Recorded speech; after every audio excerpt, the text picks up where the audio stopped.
Un nuevo problema surgió en la carrera presidencial de Lawrence Goldborn. El candidato de la UDI habría omitido en su declaración de patrimonio su participación en una empresa con inversiones en el paraíso fiscal de Islas Vírgenes.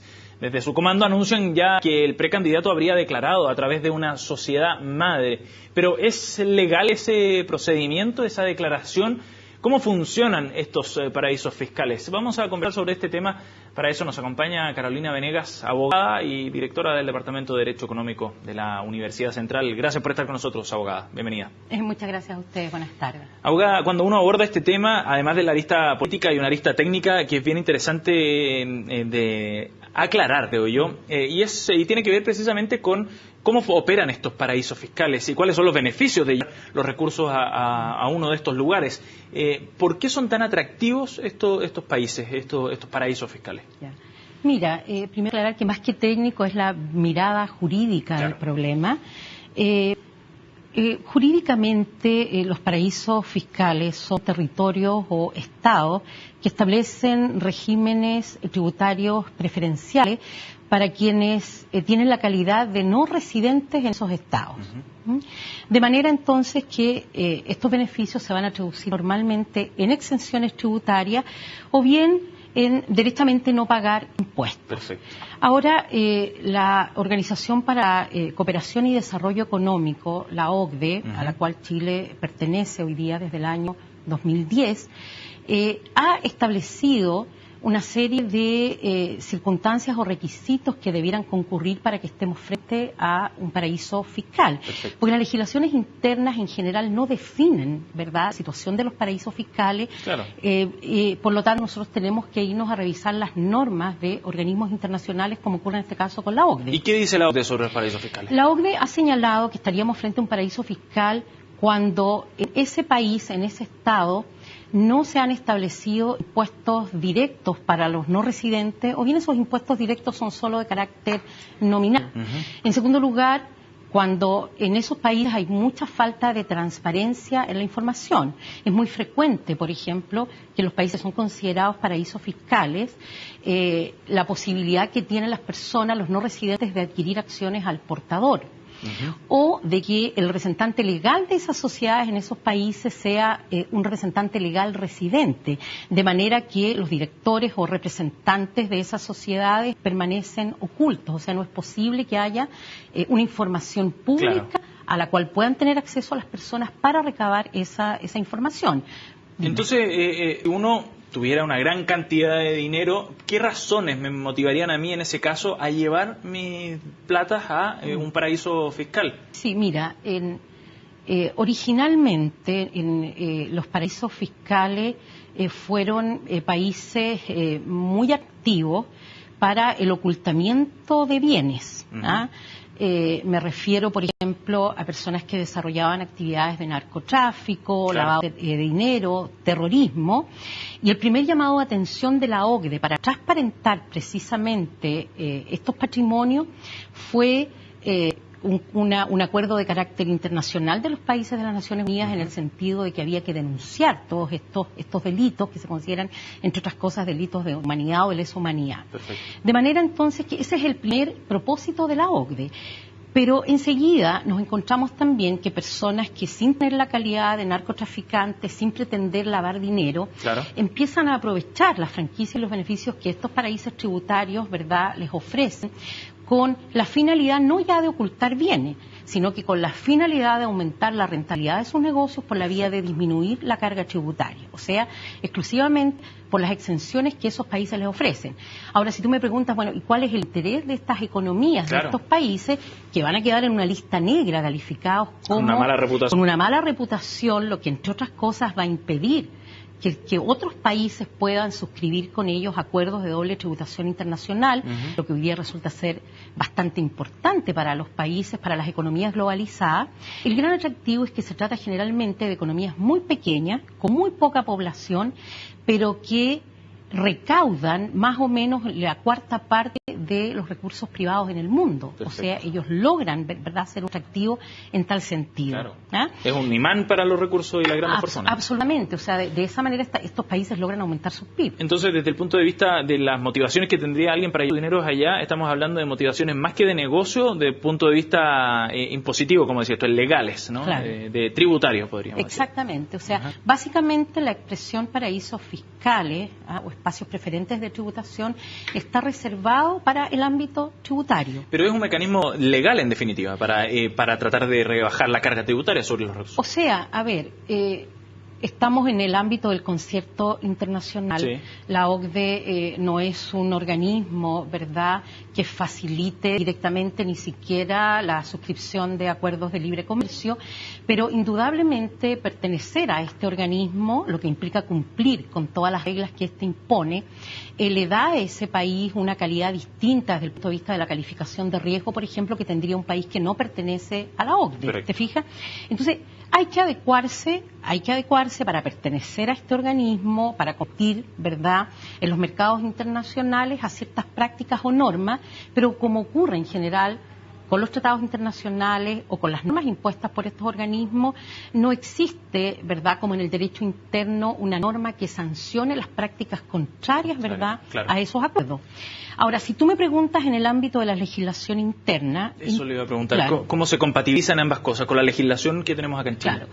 En Chile nosotros tenemos una legislación que indudablemente regula tanto las inversiones que chilenos realizan en el extranjero como las inversiones que extranjeros realizan en Chile, o en general la obtención de rentas en ambos sentidos. Está regulado en nuestra legislación y Chile además hoy día ha suscrito acuerdos de doble tributación internacional con muchos países en el mundo. En el marco de convenios comerciales. En el marco, claro, en el Con marco firma de principal. TLC, por ejemplo. Exactamente, pero los acuerdos de doble tributación internacional tienen un resorte propio. Perfecto. Ahora, hoy día prácticamente todos los acuerdos de doble tributación internacional se rigen por el modelo de la OCDE, que lo que busca en buenas cuentas es establecer ciertas prácticas de buen gobierno o de buenas políticas públicas en el diseño y la implementación de estas. Y avanzar en la unificación de criterios. Me imagino. Exactamente, Claro. es así como cuando Chile se incorpora a la OCDE en el año 2010, el trámite parte en el año 2007 y Chile tuvo que hacer una serie de adecuaciones a su legislación, Claro. entre ellas, por ejemplo, establecer sanciones para las personas jurídicas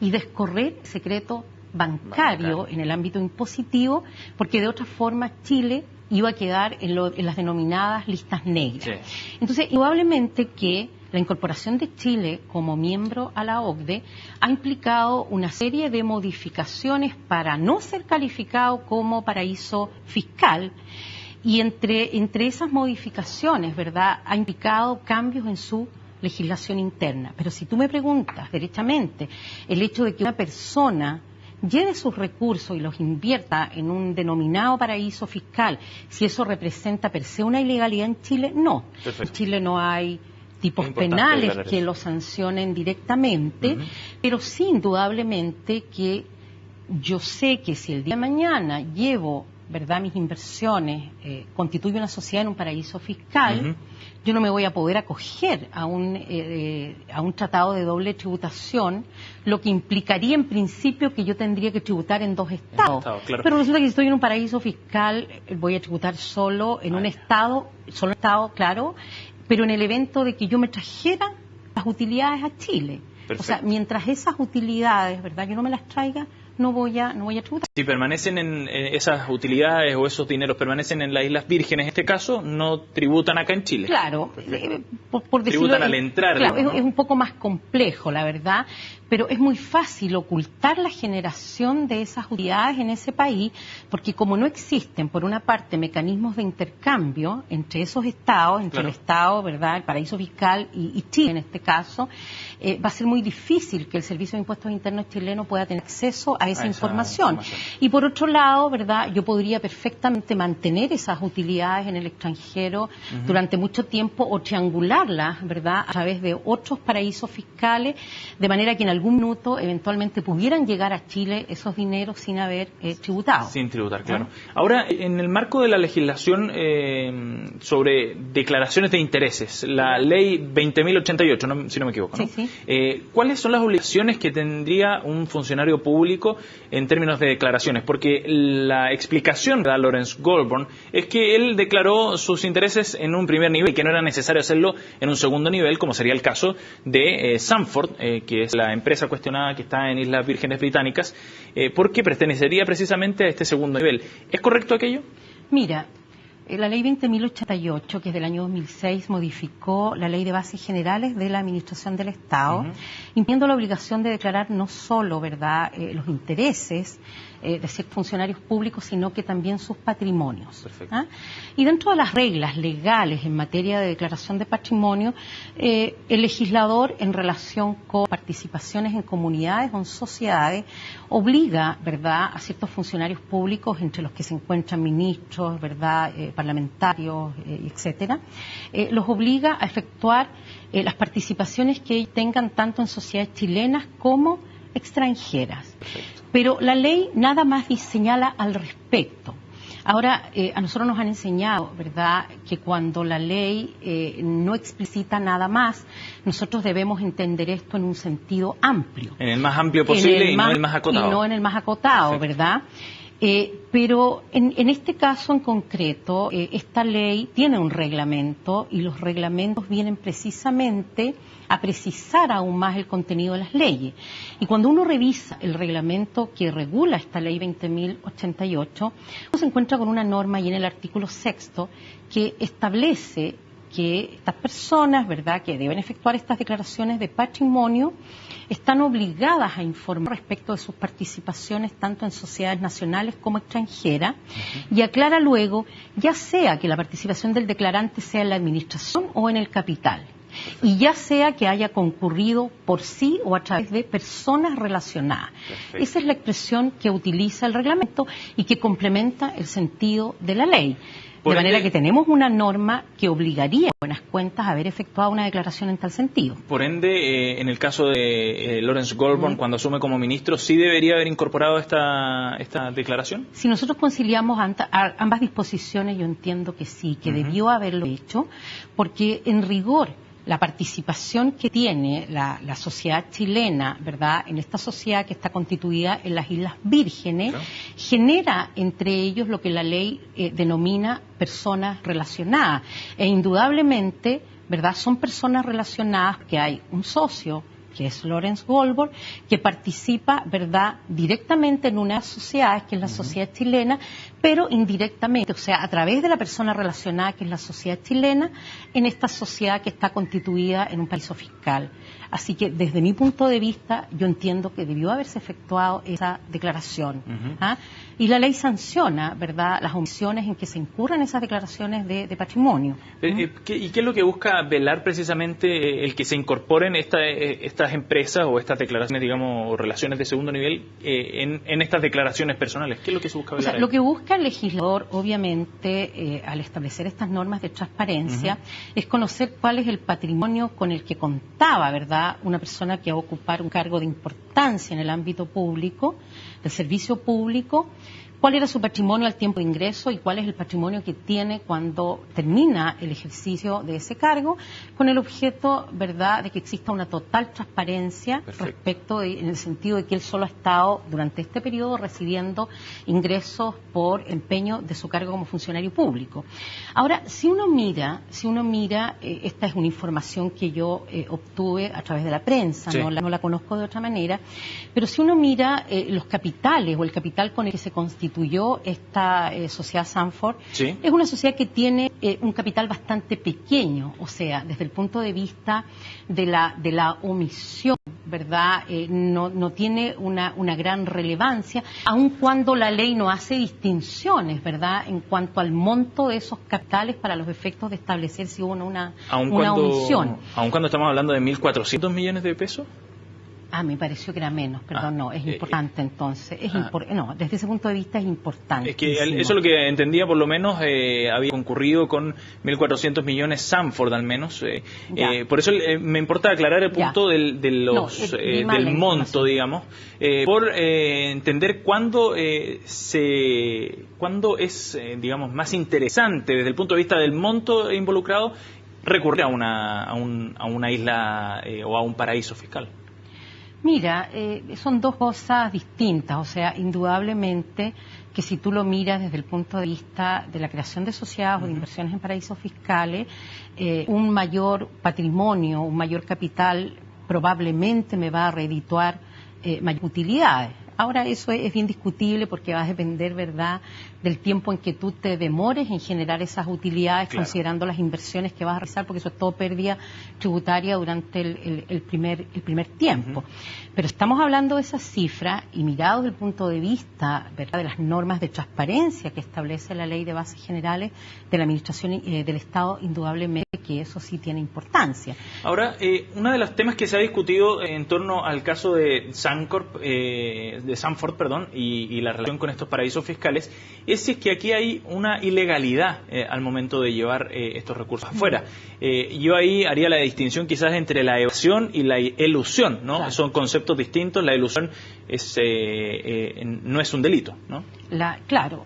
Efectivamente, acá no habría, o sea, llevar estos capitales a un paraíso fiscal o cualquier país no hace ninguna distinción. El legislador no ha hecho ninguna distinción, no hay la comisión de un delito, pero indudablemente lo que habría detrás de la decisión es buscar formas de elusión. Ahora, la elusión de por sí no es una conducta antijurídica.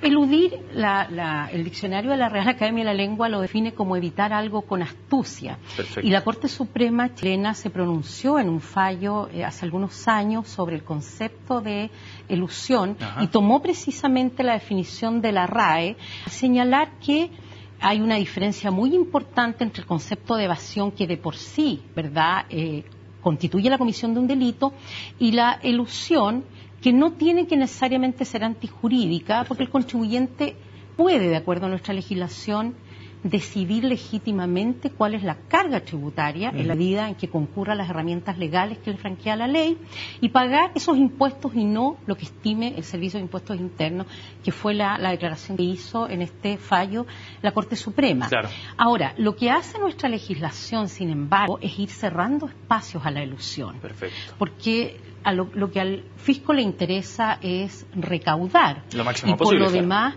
que en esa recaudación se cumpla con el principio de igualdad tributaria. Claro. Porque en la práctica ocurre que en Chile, ¿verdad?, las grandes empresas, las personas que tienen mejores asesorías, normalmente pueden disminuir su carga tributaria, beneficio que generalmente no tienen las pequeñas y medianas empresas, que no tienen la posibilidad de conocer cuáles son estos mecanismos, que muchas veces son mecanismos muy sofisticados y complejos de entender, salvo para las grandes empresas consultoras o de abogados. ¿Es considerado una trampa en ese sentido?